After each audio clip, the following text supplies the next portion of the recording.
প্রত্যেককে জয় যিশু, প্রভু শান্তি আপনাদের সহবর্তী হোক। বর্তমানকালে রাগ মানুষকে ভয়ানকভাবে নিয়ন্ত্রণ করছে।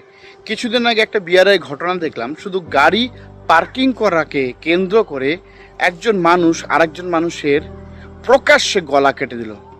কিন্তু এটা কি একদিনের রাগ? কেন মানুষ এমন হিংস্র হয়ে যাচ্ছে? গোটা দেশের মানুষরা এরকম হিংস্র হচ্ছে।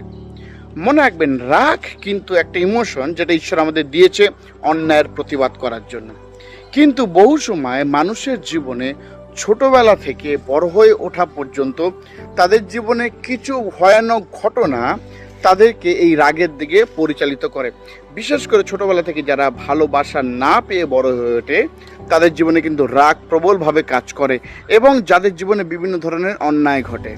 আজ আমি আপনাকে বলছি, যদি আপনি প্রচুর রাগী হন, আপনি প্রথমে চেষ্টা করুন যে কেন আপনি রাগী এটা জানার, আর আপনার অতীতের সেই ঘটনাগুলো যেগুলো আপনাকে তীব্র যন্ত্রণা দিয়েছে সেগুলো থেকে মুক্ত হওয়ার।